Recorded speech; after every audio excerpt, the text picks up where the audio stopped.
Lurraz beste nire bigarren ipuin liburua da.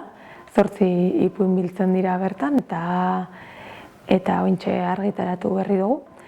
Eta, pixkat denek edo ipuin guztiek komunean dutena da esanen genuke errotzei eta deserrotzei buruz mintzo direla, ez? Askotariko errotze eta deserrotzeak agertzen dira, izan daitezke ofizioari edo profesioari lotutakoak, errotze temporalak edo espazialak, izan daitezke pertsonalak, harremanei loturikoak, eta iruditzen zait denok behar dugula edo daukagulalako sen bat erroak botatzekoa, eta pixkat zapaltzen dugun lur hori desegonkortzen zaigunean edo area mugikor bihurtzen zaigunean edo pixkat arrakalatzen denean, ez?